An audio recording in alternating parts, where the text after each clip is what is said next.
everybody, and welcome to my plus size grandma with Miss Coco Bowden. Yo, I absolutely do not like watch season. Who wants to?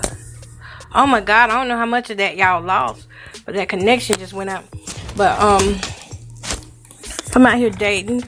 I want to be with somebody who wants to be with me, not somebody who is just keeping me around for as a spare tire.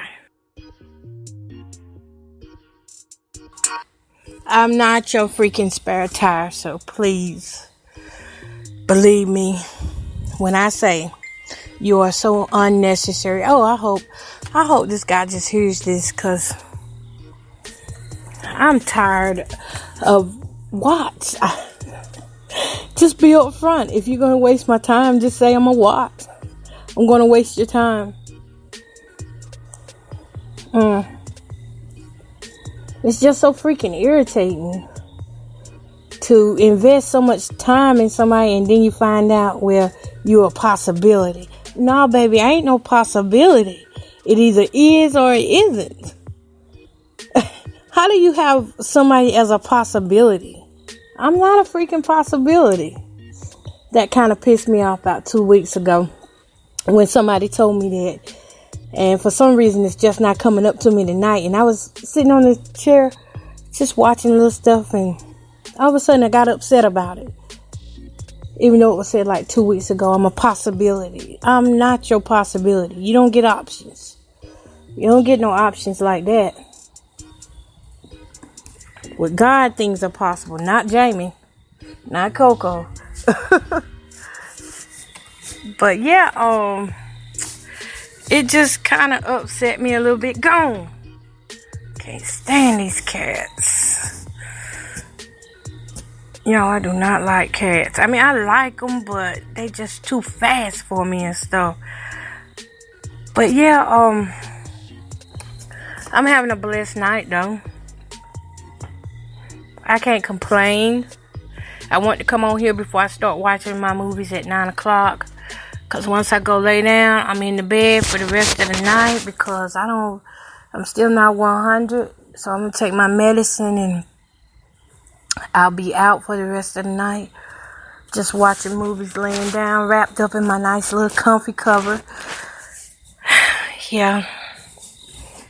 But I absolutely just cannot stand this new dating thing that guys have these days.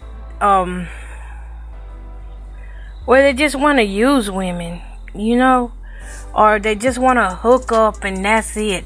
If that's what you want, that's what you should tell somebody up front, so that you don't drag them out for years thinking they finna be in a relationship and they not. All they're gonna be in is a situationship, because it's not fair to a woman to spend her time working on herself and then you pretend like you're going to be the man in her life, leading the role, and then next thing you know, she finds out that you're actually a jerk, that you actually do not have no home training when it comes down to a woman.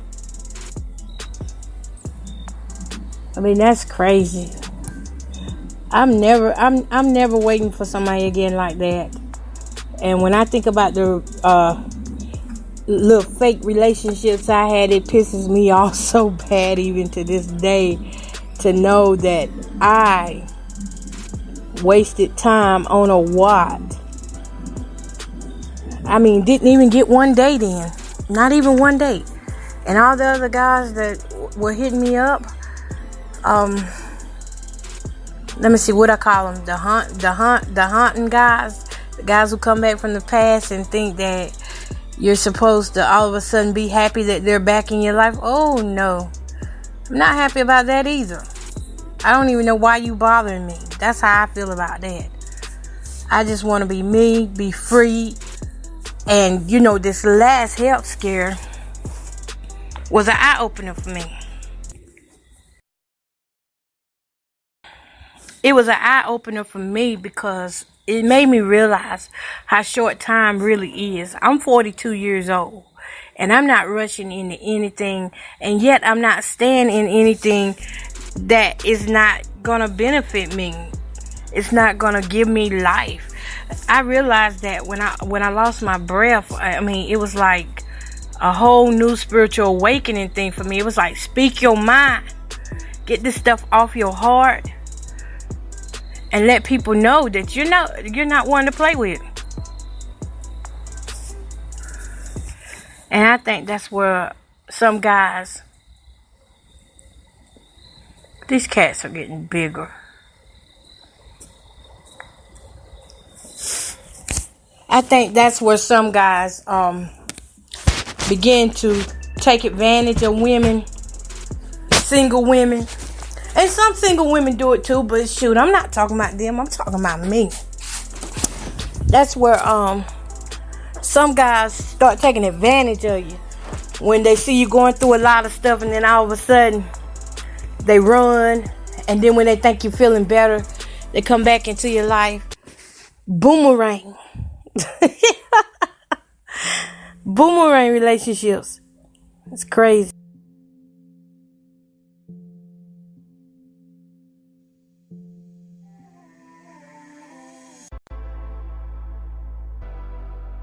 One thing about me is that I'm real as I'm gonna get. And I'm not gonna lead you on and play with you if I don't have any intentions for you. Because that's just too much work. It's too much work. You know, there's too many people out here to be ending up with somebody who you don't really want. You know what I'm saying? And then there's the self-esteem thing that goes behind it. I mean, when you stand a woman up, that hits her self-esteem. Yes, it does. Am I connected? Okay, I'm back connected now. Okay, yeah, but what it is, the excuses he would give would be so cunning and believing, but yet he would be, on other social media sites. It didn't stop him from getting on other social media sites. But he would claim that the circumstances were so hard that he couldn't talk to me. He's never called me in 5 years. Never received a phone call unless it was about something that we were supposed to talk about at a certain time. I'm not going to go into what that was. But other than that, unless it was something that he needed. Let me just put it like that. And I'm not talking about sex either. I'm not talking about sex. But that's the only time I would get a phone call. And it wasn't money either. So don't think it was money or sex. I didn't have no money. He ain't got none either. I just thought we was a good fit because we were both basically trying to come up out of some of the same things. And we were going through some of the same things. But I'm beginning to realize that sometimes you are not hooked up with someone who's going through the same things that you're going through. Otherwise, you might just cancel each other out, drag each other down. But he always had strength to talk to everybody else. He always had strength to be happy around everybody else, laugh. But when it came to me, it was like I felt like I sucked the life out of him because he didn't show no signs that I was giving him life. You know what I'm saying? So that's a hurting feeling to know that you give your best and you didn't get anything in return, a smile or nothing. Didn't even get no kind words in return. What is what you doing and how you doing? Same conversation every day. You get tired of that mess.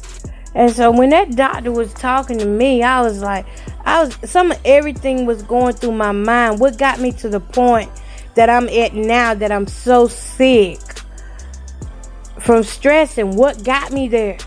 And that was one of the things that got me there, was I held in so much anger, because every time I would get mad, I didn't let it out. I wouldn't, just come right out screaming and yelling or nothing like that.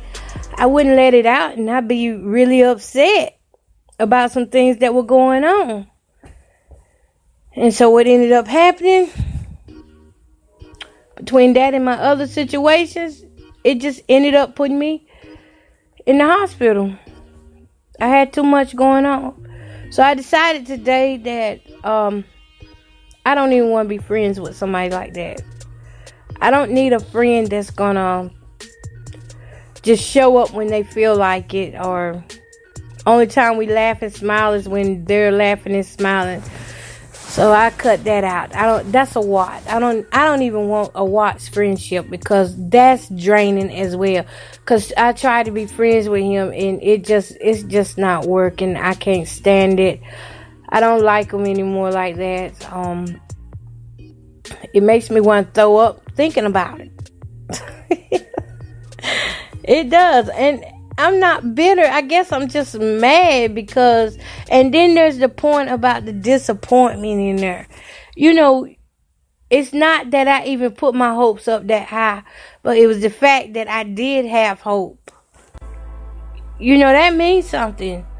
You did have hope for somebody, and then all of a sudden, you know, they basically let you know by how they act toward you that, hey, you might as well calm that down because it ain't that type of party.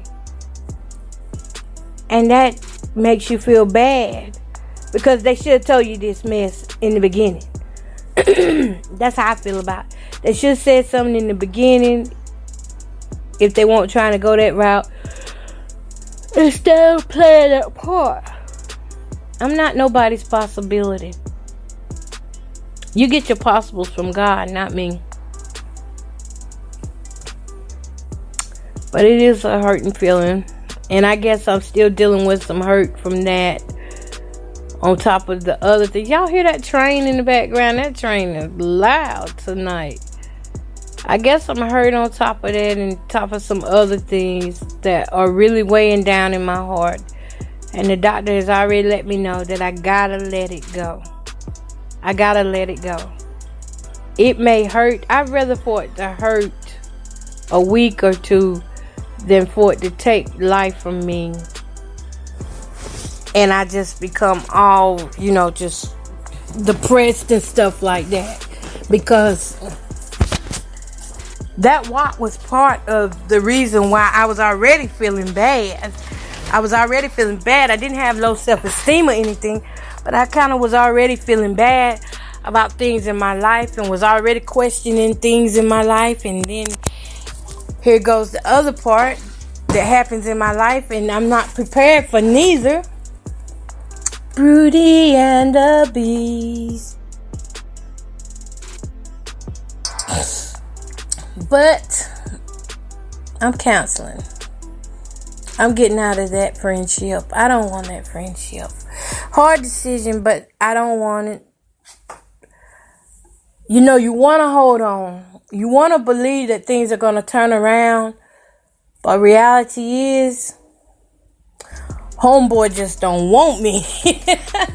That's the reality. Homeboy don't want me. My other reality is that I got disappointed. I got disappointed because I had put trust in him and my hopes were in him, and it just seemed so promising, but yet it became a mess. It became a mess. And so that's part of my therapy that I'm going to be taking in is, you know, learning how to let that go and not continuously bring it up all the time, not feel bad towards myself because it didn't work out. Because you can do your part all day long in a relationship, but you have to remember that a relationship, it takes two people. And if that person's not doing it, if that person's not doing their part, then I'm moving around, y'all. If that person's not doing their part, then it's not going to work out. And that's what happened. It just didn't work out because he wasn't doing his part. He had excuses after excuses. And I hate that. I hate that because I felt like he was still a nice man. I do still feel like he's a nice man, just not for me. Not for me because my tolerance is too short. Can't deal with that. So tomorrow I may do some of those little exercises where you just write out a lot of the